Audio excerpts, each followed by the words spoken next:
ETF index mutual funds నేర్చుకుని stock మార్కెట్లో రాణించాలనుకుంటున్నారా? వెంటనే ఈ నెంబర్కి కాల్ చేయండి. నమస్తే, welcome back to Suman TV. Present మనతో పాటు ఉన్నారు stock market analyst Sundaram Reddy గారు.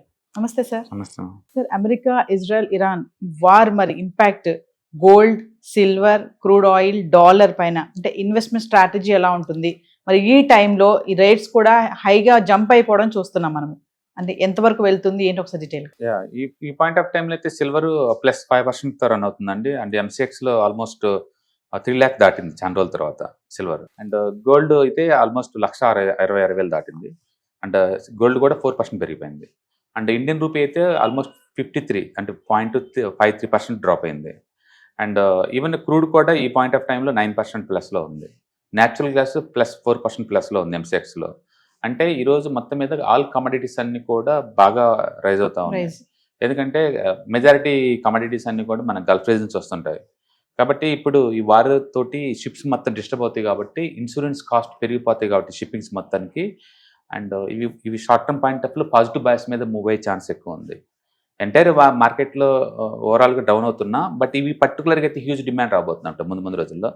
అంటే పర్టికులర్ గోల్డ్ అండ్ సిల్వర్ అయితే సెబీ వాళ్ళు కూడా మ్యూచువల్ ఫండ్స్కి అప్ టు 30% పెట్టుకోవడానికి అలౌ చేస్తున్నారు ఈక్విటీలో. అండ్ అంటే ఒకప్పుడు మల్టీ అసెట్ అలొకేషన్ ఫండ్స్లో మాత్రం పెట్టేవాళ్ళు సిల్వర్ గోల్డ్.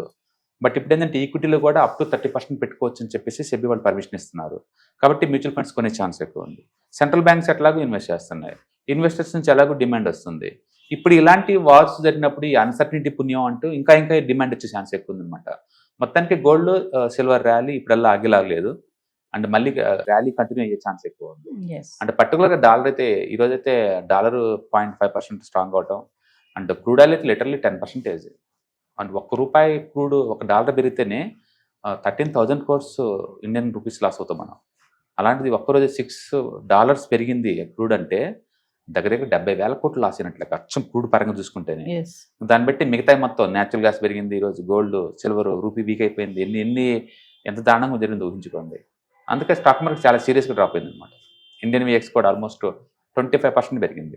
కోవిడ్ తర్వాత ఆ రేంజ్లో విక్స్ పెరగడం కూడా ఇదే ఫస్ట్ టైం. ఈ టైంలో ఇన్వెస్టర్స్ ఎలా ఉండాలంటే వాళ్ళ స్ట్రాటజీ ఎలా మెయింటైన్ చేయాలి?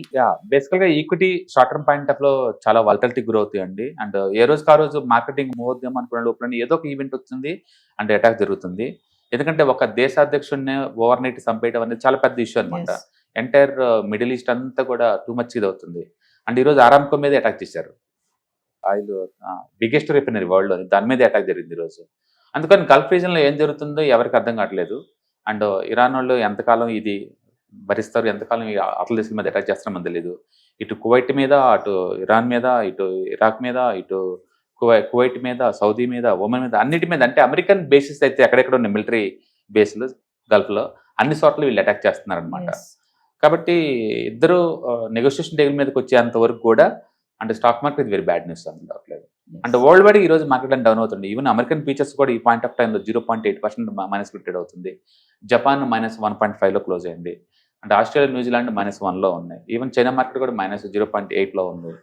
అండ్ ఆల్మోస్ట్ ఆల్ మార్కెట్స్ ఈ రోజు నెగిటివ్ బాస్ మీద ట్రేడ్ అవుతుంది. మరీ ఇండియన్ మార్కెట్ అయితే ఈ రోజు టూ మచ్ పడింది. అమెరికా ఇరాన్ మధ్య యుద్ధం ఇప్పుడు ఈ బంగారం వెండిని ఆల్ టైమ్ హైకి తీసుకెళ్లిపోతుంది అనుకోవచ్చు, అంటే గరిష్ట స్థాయికి తీసుకెళ్తుంది అనుకోవచ్చు. చెప్పలేము, ఎందుకంటే ట్రంప్ వచ్చిన తర్వాత ఈ యాక్టివిటీస్ ఎక్కువ అవుతున్నాయి. మళ్ళీ ఇప్పుడు మన దగ్గరలోనే గల్ఫ్ లో జరుగుతుంది యాక్టివిటీ. అంటే ఈసారి ఏంటంటే కమోడిటీస్ ర్యాలీ బాగా జరిగింది అనమాట. ఇంకా అందుకని జనాలు సేఫ్ కాస్ట్ అని చెప్పేసి ఈక్విటీ మొత్తం అమ్మేసుకుంటూ గోల్డ్ సిల్వర్లో మూవ్ అయ్యే ఛాన్స్ ఎక్కువ ఉంది. అండ్ రెండోది పెన్షన్ ఫండ్స్ కూడా గోల్డ్ సిల్వర్లో ఇన్వెస్ట్ చేసుకునే ఛాన్స్ ఇస్తున్నారు. సెబీ వాళ్ళు క్లియర్గా ఉన్నారు, హెడ్జింగ్ కాస్ట్ మీరు వాడుకోవచ్చు అన్నట్టు. కాబట్టి ఇన్వెస్ట్మెంట్ పరంగా మంచి జరుగుతుంది. అండ్ రేట్లు పెరుగుతున్నాయి కాబట్టి పబ్లిక్ కూడా ఎక్కువ తీసుకునే ఛాన్స్ ఎక్కువ ఉంది. అండ్ గుర్తుపెట్టుకోండి, డిసెంబర్ నుంచి మ్యూచువల్ ఫండ్స్ లో ఎక్కువ డబ్బు వస్తుంది, ఈక్విటీలో కాదు. And gold and silver ETFs mutual funds ఎక్కువ వస్తుంది. కాబట్టి ట్రెండ్ కంటిన్యూ అయ్యే ఛాన్స్ ఎక్కువ కనపడుతున్నాయి. ఎందుకంటే ప్రతిసారి అది ఫ్లాట్ గా ఉండేసారి ఏదో ఒక న్యూస్ వస్తుంది, మళ్ళీ పెరుగుతున్నాయి అనమాట. అందుకని మ్యారేజ్ సీజన్ వచ్చింది కదా, గోల్డ్ ఆగిద్దేమో అనుకున్నాం. బట్ ఇరాన్ ఈ గొడవలతోటి మళ్ళీ పెరగడం స్టార్ట్ అవుతుంది. ఒక రోజులోనే ఆల్మోస్ట్ 4.5% పెరిగింది గోల్డ్. కాబట్టి ట్రెండ్ కంటిన్యూ అయ్యే ఛాన్స్ ఎక్కువ ఉంది అన్సర్టన్ ఉన్నంత కాలం. సేఫ్ సైడ్ అసెట్స్ వైపు ఈ టైంలో ఇన్వెస్టర్స్ అందరూ వెళ్ళిపోతారంటారు. ఎందుకంటే ఈక్విటీలో అన్సర్టనిటీ ఉంటుంది. ఎంతకాలం భరిస్తారు అన్సర్టనిటీ? 1 week 10 days 1 month తెలియదు కదా. కొంత మనీ ఈక్విటీ నుంచి కమోడిటీలో పెట్టినా కూడా రిస్క్ తగ్గిద్ది కదా, ఎస్ అందుకని రిస్క్ తగ్గే ఛాన్స్ ఉంది. బేసికల్గా ఇన్వెస్టర్లు అందరూ ఏ అసెట్ అప్రిషియేట్ అవుతే దాన్ని కొంటాం అనేది మామూలుగా మనం చూస్తున్నాం. ఇలాంటి ఈవెంట్ జరిగినప్పుడల్లా గోల్డ్ సిల్వర్ బాగా మూవ్ అవుతా ఉంటాయి. సో న్యాచురల్ చాయిస్ అది. అంటే వార్ ఇంపాక్ట్ వల్ల పెరుగుతున్నాయి కదా సార్. ఇప్పుడు వార్ ఆగిపోయింది అనుకోండి, ఇమీడియట్లీ మరి పడిపోయే ఛాన్స్ ఉంటాయా? పడిపోద్ది అనే బదులు ఎంతకంత ప్రాఫిట్ బుక్ చేసుకుంటారు. చేసుకున్నప్పుడు మళ్ళీ ఈక్విటీ సెటిల్ అవుద్ది అనమాట. అందుకని ప్రతి అసెట్ ఒక సైక్లికల్ నేచర్ ఉంటుంది. అదేంటంటే అవతల అసెట్ డిస్టర్బ్ అయితే ఇతరులు మూవ్ అవుతుంటది. ఇది స్టేబుల్ అయిన తర్వాత అది పెరగడం ఆగిపోద్ది అనమాట. అందుకని గోల్డ్ సిల్వర్ ఈ రోజులాగా రోజు 4-5% పెరిగితే అంటే అంత పెరగదు, బట్ డిమాండ్ సస్టైన్ అయ్యే ఛాన్స్ ఎక్కువ ఉంది. బట్ ఈక్విటీ మార్కెట్ స్టేబుల్ అయితే కనుక అది కూడా ఆగిపోయే ఛాన్స్ ఎక్కువ ఉంది మనం అనుకోవచ్చు.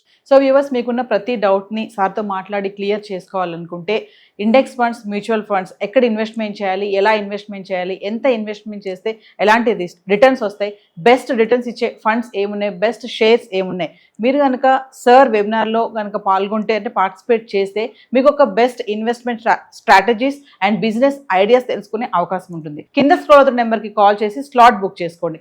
మార్చి 14-15 తారీఖులో సాయంత్రం 6 గంటల నుంచి 9 గంటల వరకు, అంటే 2 రోజులు నిర్వహించబోయే ETF mutual fund index funds పైన మీకున్న ప్రతి డౌట్ను కూడా క్లియర్ చేసుకోండి. నమస్తే సార్. నమస్తే. హలో ఫ్రెండ్స్, ఫైనాన్షియల్ ఫ్రీడమ్ మీద వెబినార్ జరగబోతుంది. ఇది డైలీ 3 అవర్స్ ఉంటుంది, 3 డేస్ ప్రోగ్రామ్. దీంట్లో మీకు ఫైనాన్షియల్ ఫ్రీడమ్ ఎలా సాధించవచ్చు via with ETFs, index funds, mutual funds ద్వారా డీటెయిల్ గా ప్రాక్టికల్ వేలో మీకు ఎక్స్ప్లెయిన్ చేయబడుతుంది. అండ్ దీంట్లో ఎనీ డౌట్స్ ఉన్నా సరే ఇమీడియట్ గా వెబినార్ లోనే ఎక్స్ప్లెనేషన్ చెప్తారు. అండ్ అలాగే మ్యూచువల్ ఫండ్స్ ఎగ్జామ్స్ ఎవరైనా రాద్దాం అనుకున్నా సరే, మ్యూచువల్ ఫండ్ డిస్ట్రిబ్యూటర్ గా మీరు సెటిల్ అవ్వాలన్నా సరే ఎలా చేయొచ్చు, వాటికి సంబంధించిన డీటెయిల్ ఎడ్యుకేషనల్ వివరాలు మొత్తం కూడా ఈ ప్రోగ్రామ్ లో డీటెయిల్ గా చెప్పబడుతుంది. కాబట్టి ఎవరైనా సరే ఈ వాలటిలిటీ ఉన్న ఈ స్టాక్ మార్కెట్ లో స్టేబుల్ గా ఉండి అండ్ మంచి returns via with ETFs, index funds, mutual fund ద్వారా ఎలా సంపాదించవచ్చు, ఎందుకు ఇవి ఇంపార్టెంట్, ఫైనాన్స్ ఫ్రీడమ్ కి ఎలా ఉపయోగపడతాయో ఇవన్నీ కూడా డీటెయిల్ గా ఎక్స్ప్లెయిన్ చేయబడుతుంది. కాబట్టి ఎవరైనా ఇంట్రెస్ట్ ఉన్న పార్టిసిపెంట్స్ అందరూ కూడా ఈ అవకాశాన్ని వినియోగించవలసిందిగా కోరుతున్నాను. Thank you.